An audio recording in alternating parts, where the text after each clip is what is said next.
एक दरिद्र ब्राह्मण यात्रा करते करते किसी नगर से गुजर रहा था। बड़े बड़े महल एवं अट्टालिकाओं को देखकर ब्राह्मण भिक्षा मांगने गया, किंतु उस नगर में किसी ने भी उसे 2 मुट्ठी अन्न नहीं दिया। आखिर दोपहर हो गई तो ब्राह्मण दुखी होकर अपने भाग्य को कोसता हुआ जा रहा था। सोच रहा था, कैसा मेरा दुर्भाग्य है, इतने बड़े नगर में मुझे खाने के लिए 2 मुट्ठी अन्न तक नहीं मिला। रोटी बनाकर खाने के लिए 2 मुट्ठी आटा तक नहीं मिला। इतने में एक सिद्ध संत की निगाह उस ब्राह्मण पर पड़ी। उन्होंने ब्राह्मण की बड़बड़ाहट सुन ली। वे बड़े पहुंचे हुए संत थे। उन्होंने कहा, हे दरिद्र ब्राह्मण, तुम मनुष्य से भिक्षा मांगो, पशु क्या जाने भिक्षा देना। यह सुनकर ब्राह्मण दंग रह गया और कहने लगा, हे महात्मन, आप क्या कह रहे हैं? बड़ी बड़ी अट्टालिकाओं में रहने वाले मनुष्यों से ही मैंने भिक्षा मांगी है। महात्मा बोले, नहीं ब्राह्मण, मनुष्य शरीर में दिखने वाले वे लोग भीतर से मनुष्य नहीं है। अभी भी वे पिछले जन्म के हिसाब से ही जी रहे हैं। कोई शेर की योनि से आया है तो कोई कुत्ते की योनि से आया है, कोई हिरण की योनि से आया है तो कोई गाय या भैंस की योनि से आया है। उनकी आकृति मानव शरीर की जरूर है, किंतु अभी तक उनमें मनुष्यत्व निखरा नहीं है, और जब तक मनुष्यत्व नहीं निखरता तब तक दूसरे मनुष्य की पीड़ा का पता नहीं चलता। दूसरे में भी मेरा प्रभु ही है, यह ज्ञान नहीं होता। तुमने मनुष्यों से नहीं, पशुओं से भिक्षा मांगी है। ब्राह्मण का चेहरा दुख व निराशा से भरा था।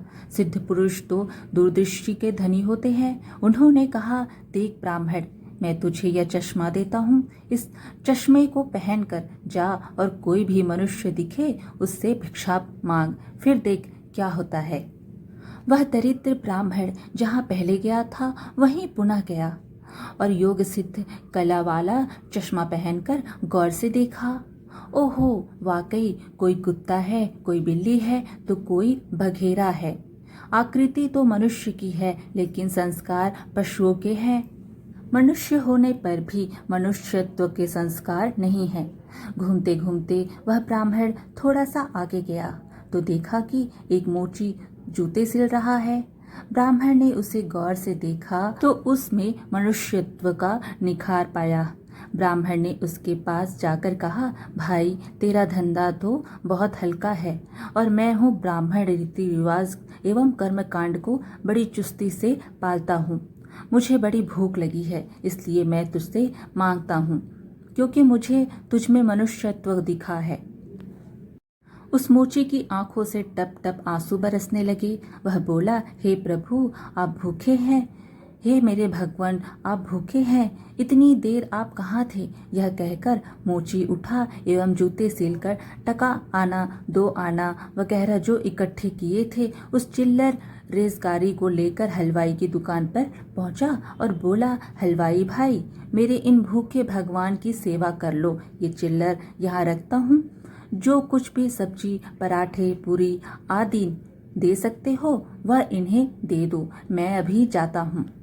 यह कहकर मूची भागा और घर जाकर अपने हाथ से बनाई हुई एक जोड़ी जूती ले आया एवं चौराहे पर उसे बेचने के लिए खड़ा हो गया।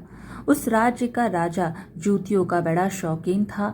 उस दिन भी उसने कई तरह की जूतियां पहनी, किंतु किसी की भी बनावट उसे पसंद नहीं आई तो किसी का नाप नहीं आया। 2-5 बार प्रयत्न करने पर भी राजा को कोई पसंद नहीं आई तो राजा मंत्री से क्रुद्ध होकर बोला, अगर इस बार ढंग की जूती लाया तो जूती वाले को इनाम दूंगा, और ठीक नहीं लाया तो मंत्री के बच्चे तेरी खबर ले लूंगा। दैव योग से मंत्री की नजर इस मोची के रूप में खड़े असली मानव पर पड़ गई, जिसमें मानवता खिली थी, जिसकी आंखों में कुछ प्रेम के भाव थे, चित्त में दया करुणा थी। ब्राह्मण के संग का थोड़ा रंग लगा था। मंत्री ने मोची से जूती ले ली एवं राजा के पास ले गया। राजा को वह जूती एकदम फिट आ गई, मानो वह जूती राजा के नाप की ही बनी थी। राजा ने कहा, ऐसी जूती तो मैंने पहली बार ही पहन रहा हूँ। किस मोची ने बनाई है यह जूती? मंत्री बोला, हुजूर, यह मोची बाहर ही खड़ा है। मोची को बुलाया गया। उसको देखकर राजा की भी मानवता थोड़ी खिली। राजा ने कहा, जूती के तो 5 रुपए होते हैं, किंतु यह 5 रुपयों वाली नहीं है, 500 रुपए वाली जूती है। जूती बनाने वाले को 500 और जूती के 500 कुल 1000 रुपए इसको दे दो। मोची बोला, राजा जी तनिक ठहरिए, यह जूती मेरी नहीं है, जिसकी है उसे मैं अभी ले आता हूँ। मोची जाकर विनयपूर्वक उस ब्राह्मण को राजा के पास ले आया एवं राजा से बोला, राजा जी यह जूती इन्हीं की है। राजा को आश्चर्य हुआ। वह बोला, यह तो ब्राह्मण है, इसकी जूती कैसे? राजा ने ब्राह्मण से पूछा तो ब्राह्मण ने कहा, मैं तो ब्राह्मण हूँ, यात्रा करने निकला हूँ। राजा बोला, मोची जूती तो तुम बेच रहे थे, इस ब्राह्मण ने जूती कब खरीदी और कैसे बेची? मोची ने कहा, राजन मैंने मन में ही संकल्प कर लिया था कि जूती की जो रकम आएगी वह इन ब्राह्मण देव की होगी। जब रकम इनकी है तो मैं इन रुपयों को कैसे ले सकता हूँ, इसलिए मैं इन्हें ले आया हूँ। ना जाने किसी जन्म में मैंने दान करने का संकल्प किया होगा और मुकर गया होऊंगा, तभी तो यह मोची का चोला मिला है। अब भी यदि मुकर जाऊं तो ना जाने मेरी कैसी दुर्गति होगी। इसलिए राजन ये रुपये मेरे नहीं हुए। मेरे मन में आ गया था कि इस जूती की रकम इनके लिए होगी, फिर 5 रुपए मिलते तो भी इनके होते और 1000 मिल रहे हैं तो भी इनके ही हैं। हो सकता है मेरा मन बेईमान हो जाता, इसलिए मैंने रुपयों को नहीं छुआ और असली अधिकारी को ले आया। राजा ने आश्चर्यचकित होकर ब्राह्मण से पूछा, ब्राह्मण मोची से तुम्हारा परिचय कैसे हुआ? ब्राह्मण ने सारी आपबीती सुनाते हुए सिद्ध पुरुष के चश्मे वाली बात बताई और कहा कि राजन आपके राज्य में पशुओं के दर्शन तो बहुत हुई, लेकिन मनुष्यत्व का अंश इन मोची भाई में ही नजर आया। राजा ने कौतूहलवश कहा, लाओ वह चश्मा जरा हम भी देखें। राजा ने चश्मा लगाकर देखा तो दरबारियों में उसे भी कोई सियार दिखा तो कोई हिरण, कोई बंदर दिखा तो कोई रिछ। राजा दंग रह गया कि यह तो पशुओं का दरबार भरा पड़ा है। उसे हुआ कि ये सब पशु हैं तो मैं कौन हूँ। उसने आईना मंगवाया एवं उसमें अपना चेहरा देखा तो शेर उसके आश्चर्य की सीमा न रही। ये सारे जंगल के प्राणी और मैं जंगल का राजा शेर, यहाँ भी इनका राजा बना बैठा हूँ। राजा ने कहा, ब्राह्मण देव योगी महाराज का यह चश्मा तो बड़ा गजब का है, वे योगी महाराज कहाँ होंगे? ब्राह्मण ने कहा, वे तो कहीं चले गए, ऐसे महापुरुष कभी कभी ही और बड़ी कठिनाई से मिलते हैं।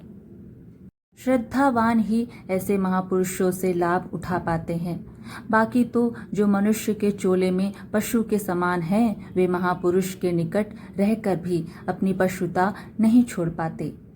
ब्राह्मण ने आगे कहा, राजन अब तो बिना चश्मे के भी मनुष्यत्व को परखा जा सकता है। व्यक्ति के व्यवहार को देखकर ही पता चल सकता है कि वह किस योनि से आया है। एक मेहनत करे और दूसरा उस पर हक जताए तो समझ लो कि वह सर्प योनि से आया है, क्योंकि बिल खोदने की मेहनत तो चूहा करता है, लेकिन सर्प उसको मारकर बल पर अपना अधिकार जमा बैठता है। अब इस चश्मे के बिना भी विवेक का चश्मा काम कर सकता है और दूसरे को देखें उसकी अपेक्षा स्वयं को ही देखें कि हम सर्प योनि से आए हैं कि शेर की योनि से आए हैं। यह सचमुच में हम में मनुष्यता खिली है। यदि पशुता बाकी है तो वह भी मनुष्यता में बदल सकती है कैसे? गोस्वामी तुलसीदास जी ने कहा है, बिगड़ी जन्म अनेक की, सुधरे अब और आजू, तुलसी होई राम को, राम भजी तजी को समाजू। कुसंस्कारों को छोड़ दे, बस अपने कुसंस्कार आप निकालेंगे तो ही निकलेंगे। अपने भीतर छिपे हुए पशुत्व को निकालेंगे तो ही निकलेगा। यह भी तब संभव होगा जब आप अपने समय की कीमत समझेंगे। मनुष्यत्व आए तो एक एक पल को सार्थक किए बिना आप चुप नहीं बैठेंगे। पशु अपना समय ऐसे ही गंवाता है। पशुत्व के संस्कार पड़े रहेंगे तो आपका समय बिगड़ेगा।